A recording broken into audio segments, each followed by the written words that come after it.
Tapi tidak perlu kemudian merasa kecil hati. Wong tiyang Indonesia itu kadang-kadang nganggep ngomong Arab, bahasa Arab itu dianggap niku oleh ganjaran. Wong tiyang Indonesia haji, umroh, ningali supir-supir ten Mekah niku pakai sorban, pakai gamis, ngomong Arab niku langsung diamini, amin. Dikirane donga.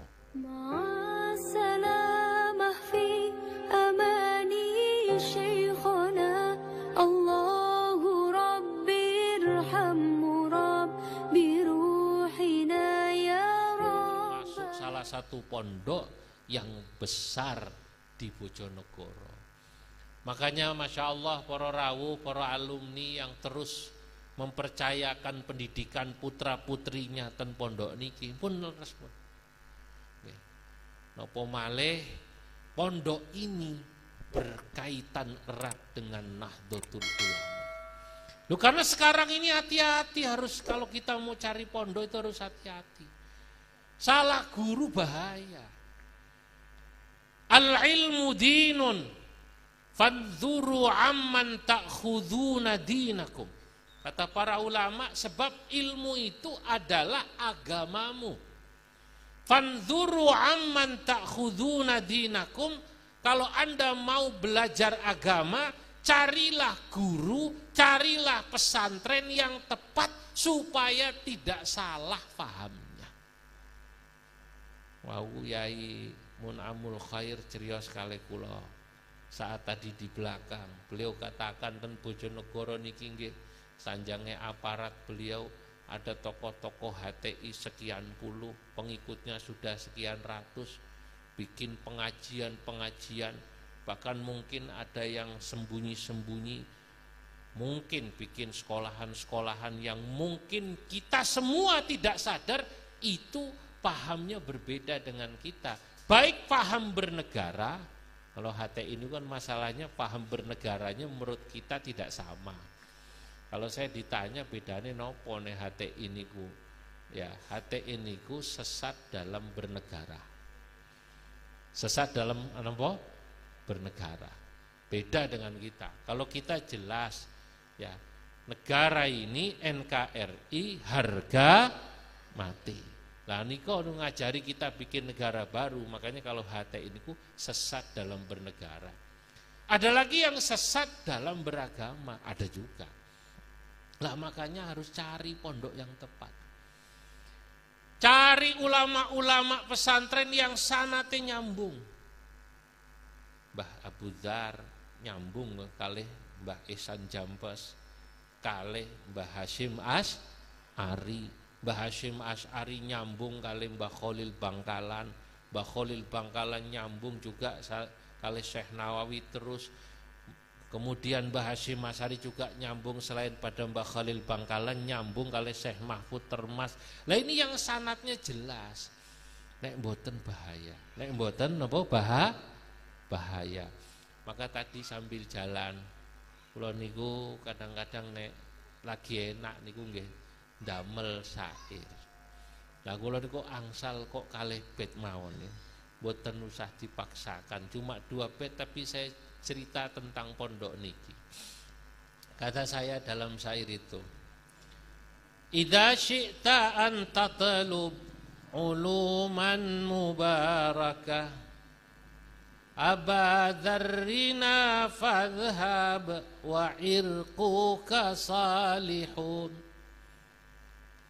Akhal ilmi la ta'jab minal mar'i jahahu fa'an bahjatil akhlaqi linnasi tamdahu. Idza syi'ta, kalau Anda menghendaki, kalau Anda menginginkan, antatlub, untuk mencari uluman ilmu mubarakah yang diberkahi Allah, abadzarrina fadhhab, maka datanglah ke pondok Abu Dzar kami, wa irquka salihu, insyaallah putu wayah anak putu panjenengan dados lare ingkang soleh. Allahumma amin. Akhal ilmi la ta'jab, wahai ahli ilmu, La ta'jab, janganlah engkau kagum.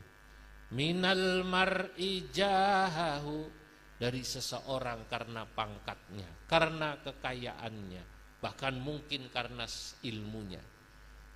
Fa'an bahjatil akhlaqi linnasi tamdahu, tapi atas keindahan akhlak yang dimilikinya mestinya engkau memuji seseorang.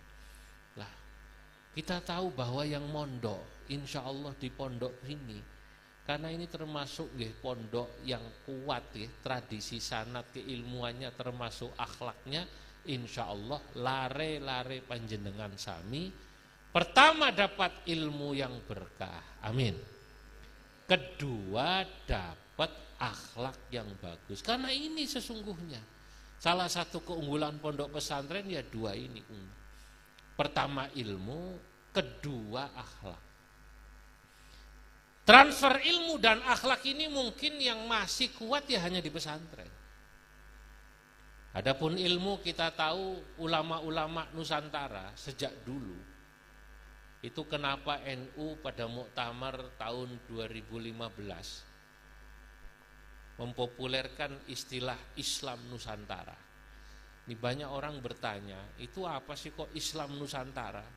Ini sebenarnya para rawuh, para hadirin, ini para ulama ingin menjelaskan bahwa ulama di Nusantara itu tidak kalah hebat daripada ulama-ulama di luar Nusantara.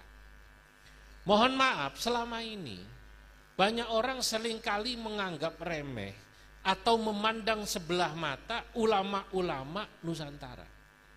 Kalau kita bicara tentang ulama Nusantara, itu seringkali bahkan orang Indonesianya sendiri tidak pede dengan ulama kita. Padahal ulama kita hebat-hebat. Banyak orang menganggap kalau yang namanya ulama kudu Timur Tengah. Sing bahasa Arabe hebat-hebat. Saudara, lalu menganggap kalau kemudian ulama Nusantara ini levelnya nomor kalih nopo bahkan nomor 3. Loh, padahal PBNU mengeluarkan seri karya ulama Nusantara yang dicetak tahun lalu. Insya Allah mangke pada Muktamar Fikih Peradaban akan keluar seri yang terbarunya. Kita itu ternyata di PBNU dengan Nahdlatul Turros mencatat tradisi keilmuan ulama Nusantara pesantren sudah hidup dari zaman tahun 1700-an. Atau persisnya abad ke-17 pada zaman Syekh Abdur Rauf As-Singkili, asli tiang Aceh. Nama kitabnya ditulis pada masa itu Tambihul Masyi ila Tariqil Kusyasi. Niku tahun niku ulama Indonesia pun ngarang kitab hebat. Sakbadane mangke wonten ulama namanya Syekh Abdus Somad Al-Palembani. Sakbadane mangke wonten ulama namanya Syekh Arsyad Al-Banjari. Sakbadane mangke wonten ulama lagi baru generasinya Syekh Nawawi Al-Bantani. Sesudah itu mangke ada generasinya Syekhona Khalil Bangkalan, ada Syekh Khatib Minangkabawi, ada Syekh Mahfud Termas, ada Mbah Hashim Asy'ari, ada Syekh Ihsan Jampes. Bahkan nama terakhir yang saya sebut ini termasuk ulama yang mengagumkan. Iki wonten putune Mbah Ihsan Jampes nggih. Gus sinten namine? Gus Makualam. Lah niku Mbah Ihsan Jampes itu kitabnya dipuji oleh ulama-ulama Mesir. Mbah Ihsan itu kan memang mengarang kitab dengan bahasa Arab yang sangat indah balaghahnya. Tapi piyambake niku kan Mbah Ihsan tinggal di Jawa, ngomong Arabe mboten padosa lancar. Tapi tidak perlu kemudian merasa kecil hati. Wong tiyang Indonesia itu kadang-kadang nganggep ngomong Arab, bahasa Arab itu dianggep niku oleh ganjaran. Wong tiyang Indonesia haji, umroh, ningali supir-supir ten Mekah niku pakai sorban, pakai gamis, ngomong Arab niku langsung diamini, amin. Dikirane dongo. Lu padahal al-kalamu syai'un atau al-ilmu syai'un wal kalamu syai'un akhar. Ilmu itu sesuatu Bapak Ibu, wal kalamu syai'un akhar, dan berbicara itu adalah sesuatu yang berbeda. Nah, masalah ngomong Arab canggih niku mukimin orang Indonesia sing mboten mondok niku ten Arab niku tiang Madura, tiang Banjar, tiang Garut, tiang Bogor, tiang Cianjur, ten Mekah dados supir. Niku ngomong Arabnya pinter-pinter. Tan imkam ruh wajiyah. Nek padha ngambil ihram tentang Masjid Aisyah pinter-pinter mukimin. Biasanya jadi mutawif. Jadi napa no? Mutawif. Tan'im kam ruh wajiyah. Iku cara mrikine nek aku ring tan'im pira Kang? Ruh wajiyah, pulang pergi. Nek santri kan mboten dhahaban wa iyaban. Nek jenengan pakai bahasa Arab kam yakni ila Masjid Aisyah dhahaban wa iyaban. Jare wong Arab, kena iki wong. Pasti dudu wong kene, diregani larang. Tapi nek wong Madura niku sing bahasa Arabe model niku mau pasaran tan'im kam ruh wajiyah. Waduh wong kene ora iso diapusi. Tapi orang ini suruh baca kitab mboten saged. Apa meneh iso ngarang kitab. Mbah Ihsan Jampes, saudara-saudara, ngarang kitab mensyarahi Minhajul Abidin dengan nama Sirajut Talibin. Niku bahasa Arab top. Saya secara khusus menyebut Mbak Ihsan wonten kitab yang saya tulis. Tadi kitabnya kula kasih hadiah kangge pondok mriki. Mau Gus Alam dengar apa yang saya sampaikan. Wa syarihun minhajal abidina ihsanu jampesil khiyaru fina. Wa syarihun minhajal abidina ihsanu jampesil khiyaru fina. Adapun yang mensyarahi kitab Minhajul Abidin adalah ihsanu jampes. Iso digawe syair nggih saged niku. Ihsanu jampesil khiyaru fina adalah Syekh Ihsan Jampes al khiyaru fina. Beliau adalah orang mulia di antara kita. Para rawuh niki pun luar biasa ulama-ulama riyin. Nah, tradisi ini di Indonesia luar biasa dan sekarang kita perkenalkan. Tiang Arab ternyata begitu tahu bagaimana hebatnya ulama Nusantara yang bisa mengarang kitab ini, mereka sekarang hormat. Nah, termasuk saat ini ketika Gus Yahya mengajak kita semua membawa NU ini mendunia, itu sesungguhnya Gus Yahya ingin apa yang dilakukan ulama-ulama NU niki bisa diketahui oleh tiang-tiang mereka. Ulama NU itu pemikirannya maju, Pak. Ternyata ulama NU sudah berpikir tentang ukhuwah basyariyah atau ukhuwah insaniyah. Niku Mbah Kiai Haji Ahmad Siddiq dari saat muktamar NU di Situbondo.